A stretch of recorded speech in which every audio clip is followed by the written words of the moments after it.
مصدق ملک صاحب، خیبر پختونخوا میں cloud burst سے آنے والے سیلاب سے 300 سے زائد جانی نقصان کی اطلاعات ہیں۔ ایسا بھی نہیں ہے کہ پاکستان کے پاس کوئی وارننگ سسٹمز موجود نہیں ہیں۔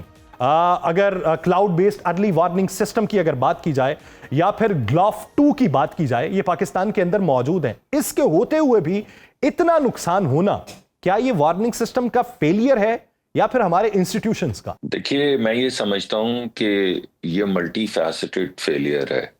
پہلی بات تو یہ ہے کہ ہر جگہ پہ جو ہمارے ارلی وارننگ سسٹمز لگنے تھے وہ لگے نہیں ہیں، تو انہیں لگنا چاہیے، وقت سے لگنا چاہیے۔ اس کے لیے کچھ ہمارے انسٹیٹیوشنل ویکنیسز ہیں کہ ہم اپنے وقت سے اور سلیقے سے جو ارلی وارننگ سسٹمز ہیں وہ لگاتے نہیں ہیں۔ فار ایگزامپل، اگر پوری دنیا اس کی رسپانسبلٹی نہیں لے گی اور کلائمیٹ کو سیریسلی ٹریٹ نہیں کرے گی تو یہ تباہیاں تو آتی رہیں گی۔ قدرت کے آگے کھڑا ہونا تو بہت زیادہ مشکل ہے۔ اس وجہ سے سب سے اہم چیز یہ ہے کہ وہ ممالک جو دنیا میں کلائمیٹ کو تباہ کر رہے ہیں، ان ممالک کو چاہیے کہ وہ تھوڑا سا 2 قدم پیچھے ہٹیں اور اس بات کو کم از کم اپنے ذہن میں اور اپنے دل میں بٹھائیں کہ کلائمیٹ کے مسائل جو ہیں وہ دنیا میں اصل مسائل ہیں، اور اگر وہ اسی طرح کلائمیٹ کو صرف اپنی انفرادی ترقی کے لیے کنزیوم کرتے رہیں گے، کاربن کو ایمٹ کرتے رہیں گے، گرین ہاؤسز نکلتی رہیں گی، ٹیمپریچر بڑھتے رہیں گے، تو یہ جو آپ کو سڈن کلاؤڈ برسٹ دیکھنے کو مل رہے ہیں یا گلیشیئر میلٹنگ دیکھنے کو مل رہی ہے، یہ ہوتی رہے گی۔ بدقسمتی یہ ہے کہ وہ ممالک، دنیا کے تقریباً 7 یا 8 ممالک ہیں جو 70% دنیا کی کاربن ایمٹ کرتے ہیں۔ صرف 2 ممالک جو ہیں وہ 46% کاربن ایمٹ کرتے ہیں۔ صرف ہمارے نیبرہڈ میں 2 ممالک ہیں جو تقریباً 45% کاربن ایمٹ کرتے ہیں۔ اب ہم تو کاربن ایمٹ کرتے نہیں ہیں، ہماری کاربن ایمیشن پاکستان کی جو ہے وہ 1% سے کم ہے، مگر جو دنیا کاربن ایمٹ کر رہی ہے، ٹیمپریچر تو اس سے بڑھتا چلا جا رہا ہے، اس کی وجہ سے کلائمیٹ چینج ہوتا چلا جا رہا ہے، اس کی وجہ سے گلیشیئرز میلٹ میرا ہوتے سر اس چلے پہ جا رہے ہیں۔ سوال ایک یہ ہے کہ اگر پاکستان جو ہے وہ عالمی فورمز پہ اپنے لیے کلائمیٹ جسٹس کی بات کر رہا ہے، تو جب اپنے ہی ملک میں وارننگ سسٹمز کا یہ حال ہو، چلیں ہمیں تو اپنے حفاظتی اقدامات اٹھانے ہیں، تو پھر ہم اپنے موقف کو جسٹیفائی کیسے کریں گے؟ میں نے تو پہلے آپ سے کہا ہے کہ سب سے پہلے جو ہمارے لیے اہم ترین چیز ہے جو ہمارے اختیار میں ہے، وہ اپنے جو ہمارے ادارے ہیں ان کی زیادہ مضبوطی ہے اور ان کی زیادہ مؤثر کارکردگی ہے۔ اس میں تو کوئی شک نہیں ہے، اس میں کیا جھگڑا ہے۔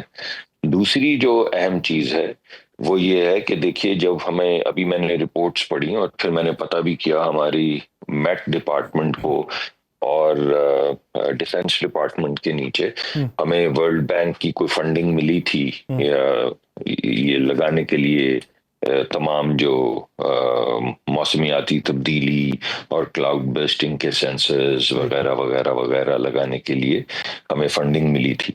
لیکن اس زمانے میں آپ کو یاد ہے اتنی تباہی آئی تھی کہ اس تباہی سے جو لوگ برباد ہو گئے تھے ان کو فوری طور پر ان کی زندگیاں بچانے کے لیے اور ان کو مدد دینے کے لیے اور ان کی ہاؤسنگ دوبارہ سے ریسٹور، کیونکہ تو ہوم لیس ہو گئے تھے، تو اس میں سے بہت سے پیسے اس میں لگ گئے۔ تو ایک بڑی، ابھی ورلڈ بینک نے آپ کو بتایا کہ ہمیں اڈیپٹیشن کے لیے $40 بلین چاہیے۔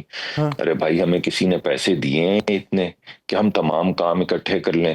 تو ہوتا یہ ہے کہ اگر کوئی ایمرجنسی آ جاتی ہے تو بہت سے ہمارے پیسے اس ایمرجنسی میں لگ جاتے ہیں، اور اس کے بعد جو انسٹیٹیوشنل کام ہمیں آہستہ آہستہ کرنے ہیں اس کے لیے ہمارے پاس پیسے نہیں رہتے۔ لیکن ان تمام ایکسکیوزز کو ایک سائڈ پہ رکھتے ہوئے یا ان تمام وجوہات کو ایک سائڈ پہ رکھتے ہوئے ہماری اپنی اسٹرینتھننگ تو ہمارا فرض ہے۔ لیکن یہ میں آپ کو بتا دوں کہ جس طرح کی قدرتی آفات ہیں، ابھی آپ نے ٹیکسس میں دیکھا کچھ دیر پہلے، کہ دنیا میں ایسا بھی ملک ہوگا جس کے پاس امریکہ سے زیادہ ٹیکنالوجی ہے؟ کوئی ہے ایسا ملک؟ نہیں، پوری دنیا میں کوئی نہیں ہے۔ لیکن اس کے باوجود جب کلاؤڈ برسٹنگ وہاں پہ ہوئی اور جو تباہی آئی تو وہ بھی کچھ نہیں کر پائے۔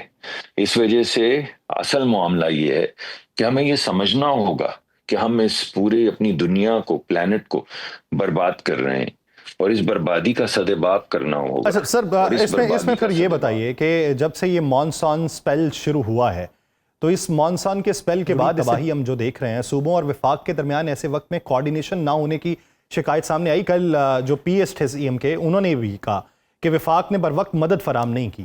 تو اس حوالے سے وفاق کا موقف کیا ہے؟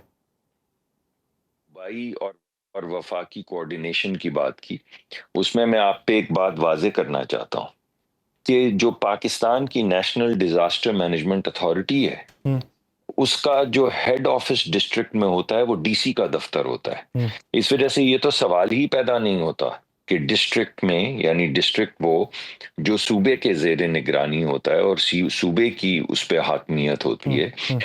ہماری نیشنل ڈیزاسٹر مینجمنٹ کا ہیڈ آفس پورے ملک کو پتا ہونا چاہیے ڈی سی کا دفتر ہوتا ہے. اور ڈی سی جو ہے وہ ہمارا ڈسٹرکٹ کا این ڈی ایم اے کا ریپرزینٹیٹیو ہوتا ہے.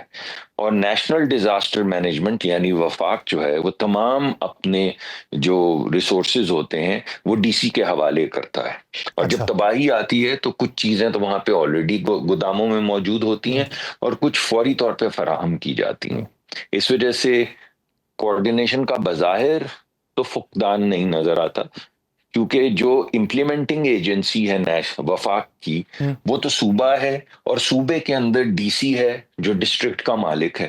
اس وجہ سے اگر کوئی اور اس میں جھول ہے تو مجھے بتائیں تاکہ میں آپ کے وہ جو بات کر رہے ہیں وہ تو چلیں ایک طرف. میرا اشارہ اگر میں اپنے طور پہ کروں تو وہ جون میں ہونے والا جو دریائے سوات کا سیلاب تھا، جس میں دریا کے کنارے ایک ٹیلے پہ تقریباً 10 کے قریب افراد بر وقت ریسکیو نہ ہونے کی وجہ سے ایک ایک کر کے بہہ گئے تھے. تو مقامی افراد کے مطابق امدادی ٹیمیں جو تھی وہ کافی تاخیر سے پہنچی تھی. تو اس پہ بھی بہت ساری بات تھی کہ چلیں اگر صوبہ نہ کر سکا تو وفاق کر لیتا. نہیں ایسی بات نہیں. دیکھیے بات یہ ہے کہ یہ تو میرے سامنے، میری نظروں کے سامنے وہ بھی ویڈیو گھومتی ہے اور رات کو انسان کی نیند اڑ جاتی ہے جب ہم اس ویڈیو کو دیکھتے ہیں. اس میں 2-3 عوامل تھے.